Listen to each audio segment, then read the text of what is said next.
Auburn brings in a new coach and loses another one. It's been kind of the story of this crazy coaching offseason.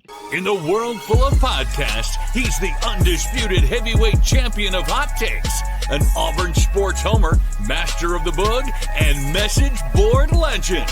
Get your buttons buttoned and your hats flattened because the Top Button Podcast is about to kick off. And you don't want to miss your courtside seat. Now, here's your host, Charlie Five. Yes, sir, we're back. It's another episode of the Top Button Podcast. I'm your host, Kyle Rush, a.k.a. Charlie Five, and we're ready to get after it. Happy Wednesday. We're ready to dive in and talk about this crazy coaching offseason. Just stuff sort of pops up out of the blue. Names pop up that you don't expect. And then guys leave that you don't really expect. So it's been fun. It's been a wild ride. We're going to dive through the whole timeline of what's gone down this offseason. Talk about our new hire, Roc Bellantoni. And then you have a departure, and we'll discuss that as well. Before we do that, we're going to jump into giving a shout out to Mybookie.ag. Use coupon code NEXTROUND for a 50% deposit bonus. So give them $100. They're going to give you $50 back on top of it to play with in free play. So take that, win big, and then dump it into your regular funds and go stack it up. So all the lines you can imagine, all the games you can imagine. You got them all right there at mybookie.ag. This has been a strange offseason for hiring coaches. It's been weird. And it's been weird on a number. It's been weird on a number of fronts. Number one, probably, I guess, a lot of it is just information based, where there's not a lot of fanfare. There's not a lot of buildup. There's not a lot of names circulated that are sort of tied to hires, and there hasn't been a lot of, I guess, build up to the possibility of guys leaving. They just show up and they're gone. And it all kind of started with Josh Aldridge. Josh Aldridge took the defensive coordinator job at Eastern Carolina. That kind of came out of nowhere. It was, I know he's an up and coming coach, and there was even thoughts maybe you might lose him last year. Then one of your better recruiters, pretty solid on the field outside linebackers coach. He just up, and all of a sudden you see a tweet that Eastern Carolina is pursuing him, and then it seemed like hours or maybe a day later, he's announced as the defensive coordinator at Eastern Carolina. Not a huge, it's not like it's bad or anything. It just boom, all of a sudden it hits you, and there you go. He's gone. Not a lot of time to sort of get ready for it. Not a lot of time to prepare. It just boom, and it happens. So now Auburn's looking for an edge coach, right? So you think logically the next hire, hey, you're going to fill that role. You're going to fill that spot at edge coach.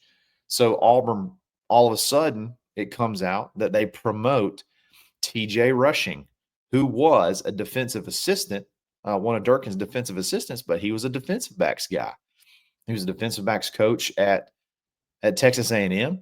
And all of a sudden, you're seeing some reports saying that he's being promoted as the edge coach. Well, that's not too crazy, because, guys coach, especially if you have aspirations to be a defensive coordinator, guys, you kind of got to be able to coach all the positions.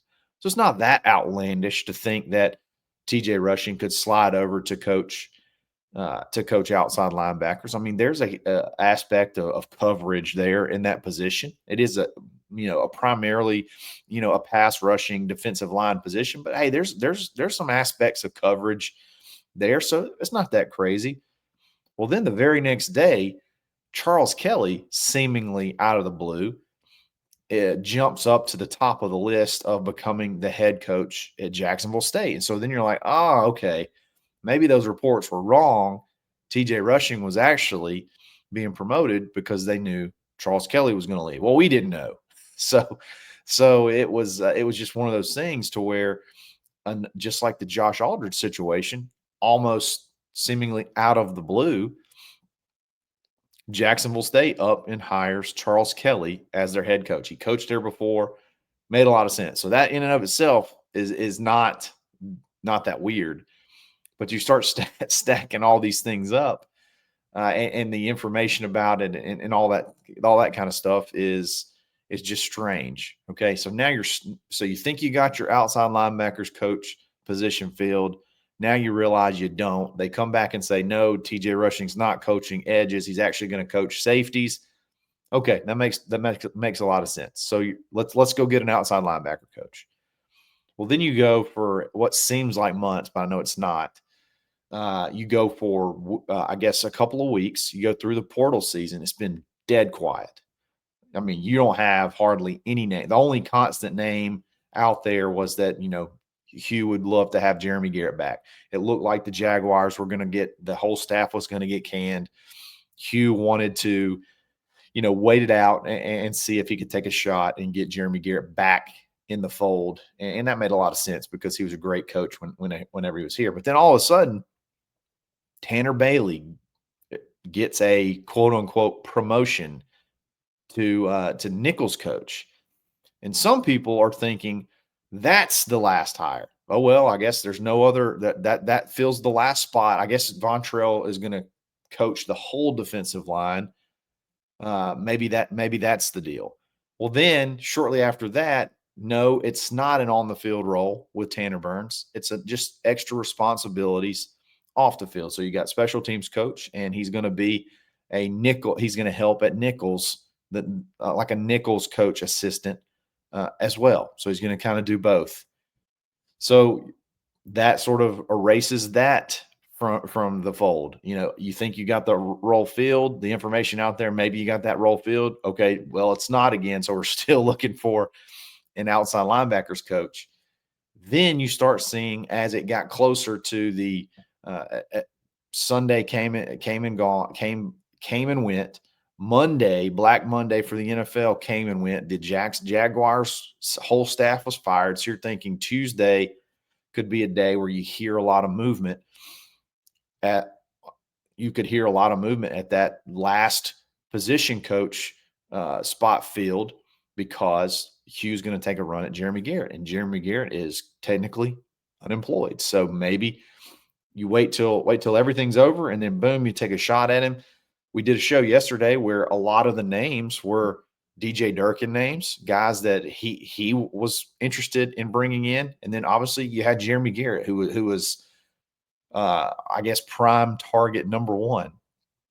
And then literally, what's funny is, so Tuesday I typically record in the mornings, so I can be as up to date as possible. That's why I want to do them early in the morning, so I can make sure that I'm as the information is as literally as up to date as it possibly can be. And no sooner than an hour and a half to 2 hours after the show went up, Auburn hires Roc Bellantoni as their outside linebackers coach. So it seems like to me that they took a shot at Jeremy Garrett and then immediately pivoted. For whatever reason, that didn't work out, and they immediately pivoted to Roc Bellantoni, which is great. But it doesn't stop there. So you got your outside linebackers coach field. You got that last spot filled. You're good. You're good to go. You filled all your vacancies.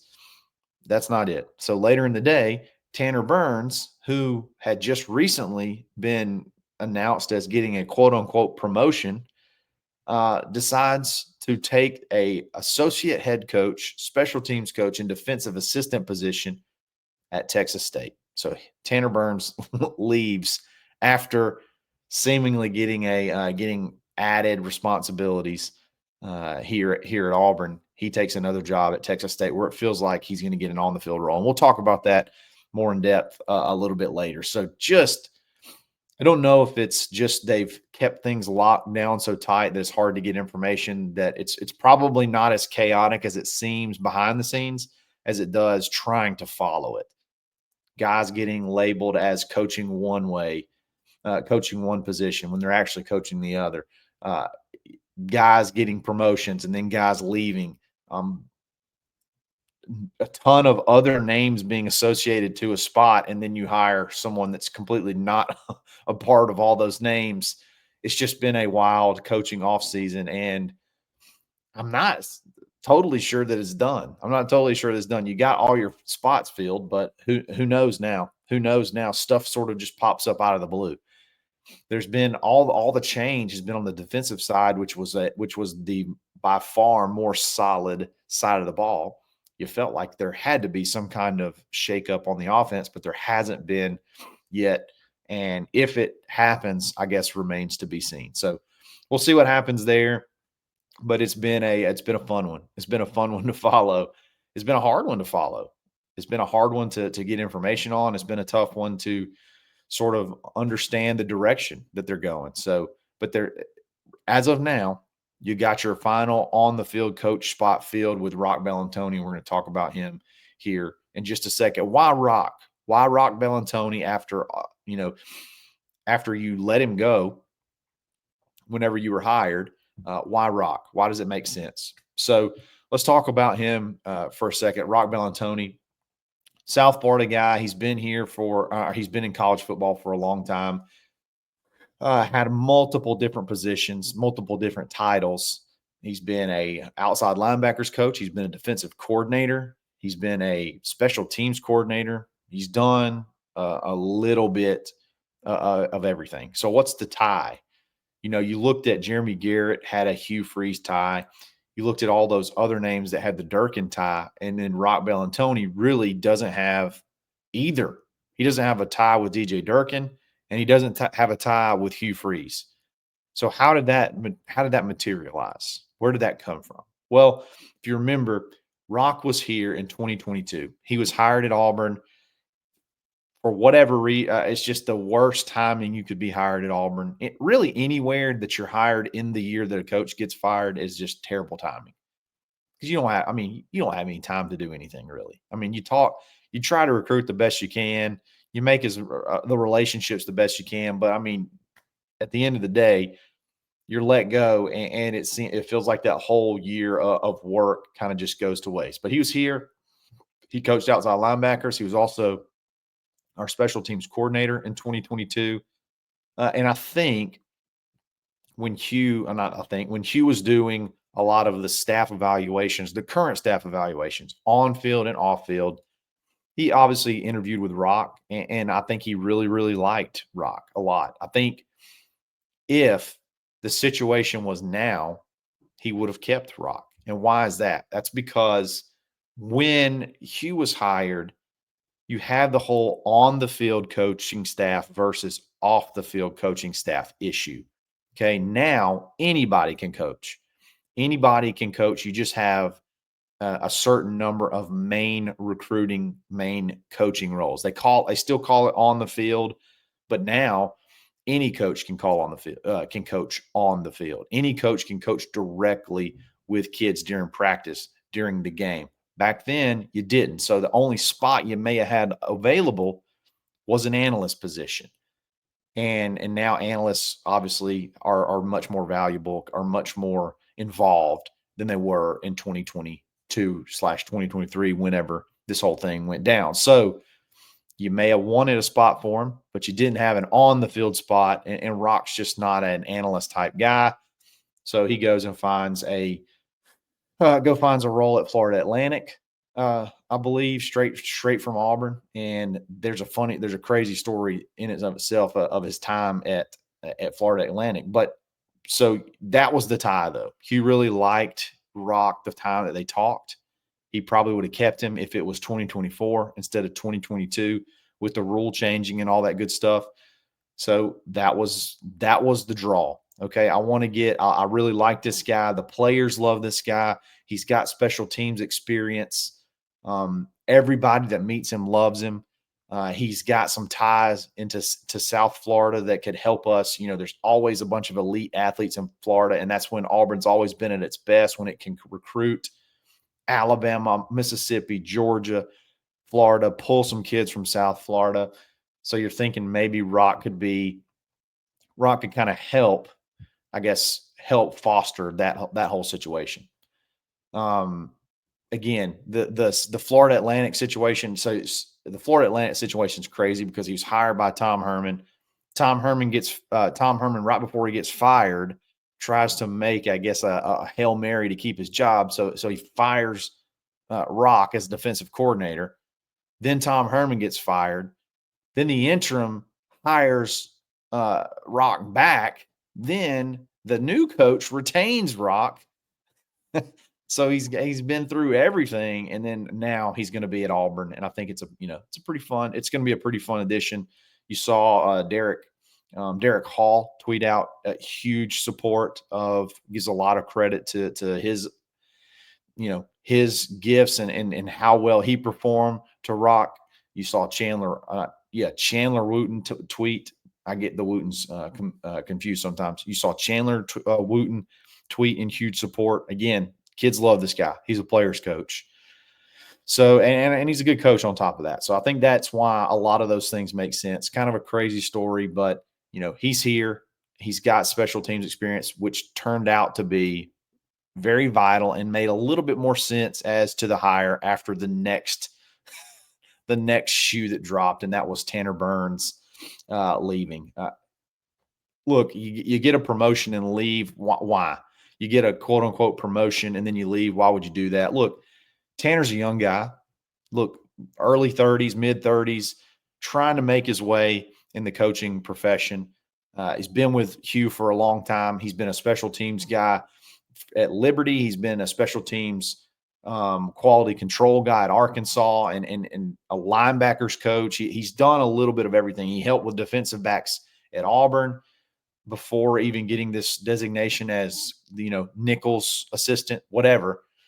The guy's trying to make it. Guy's trying to make his way. Guy's trying to find a way to sort of climb up the coaching ladder. And he could not get that on the field role. He could not get that permanent coach role. It was always an assistant. It was always an assistant at Auburn.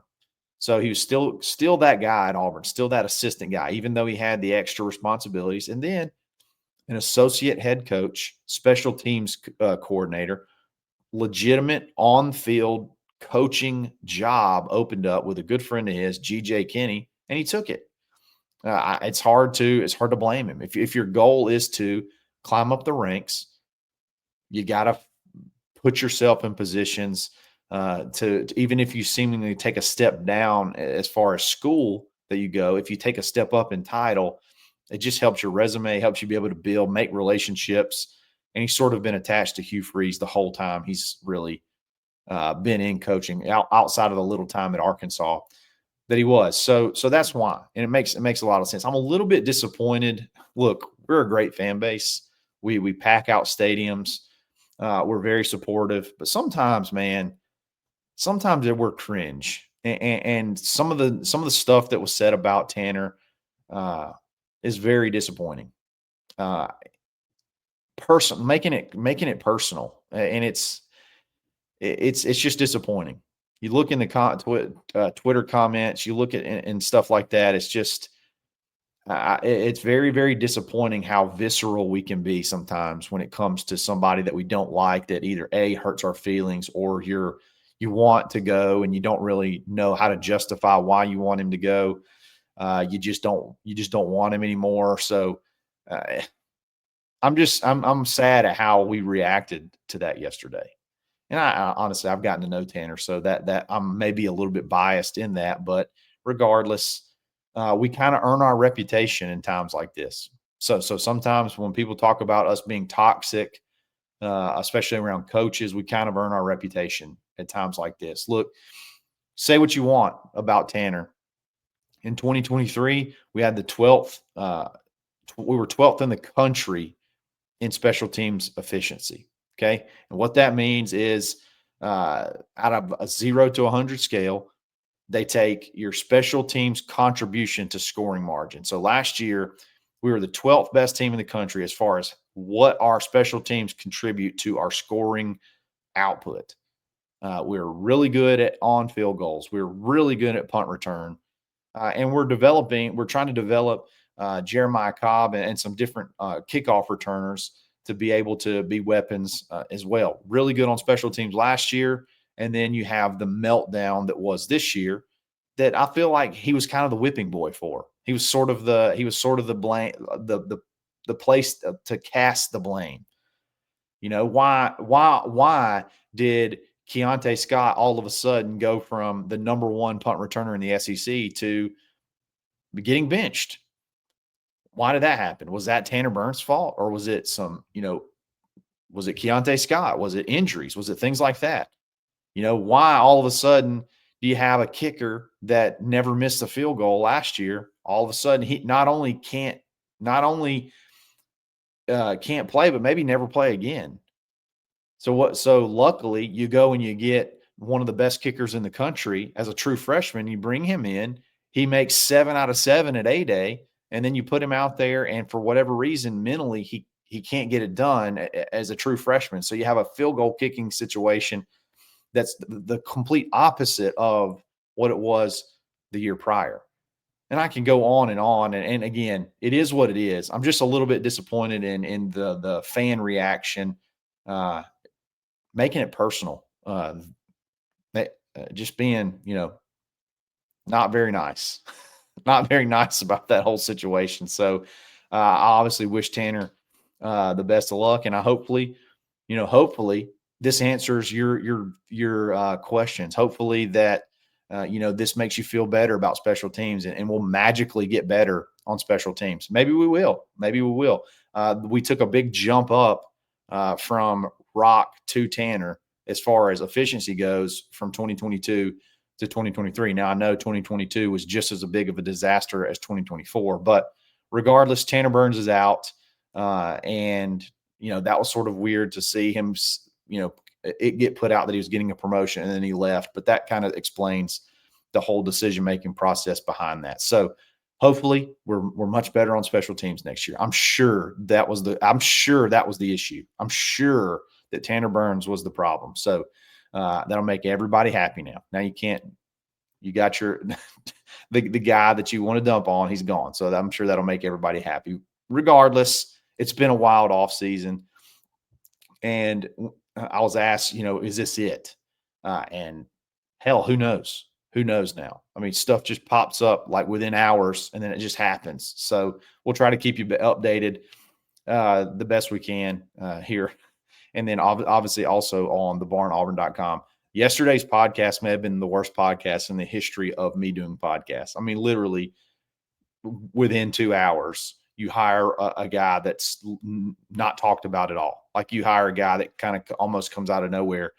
And then also we talked about Damon Wilson II, and he starts getting crystal balls to Ohio State. So just a big L yesterday. So if you listen to yesterday's pod, you're a gamer. You're a gamer, and you're just in a routine because it was awful. So, but hopefully this explains a lot of what went on. So guys, thanks for listening. If you want to check out our website, it's thebarnauburn.com. It's $25 off for 2025. You can get an annual membership for only $75. It's a lot of fun. Get in there, jump in that. We still got a little bit of time left, I think, in that portal mega thread. Just a lot of fun, a lot of good conversations. So check us out. And obviously, we'll be here every single day this week. So thanks for listening. That's another episode of the Top Button Podcast. Stay buttoned.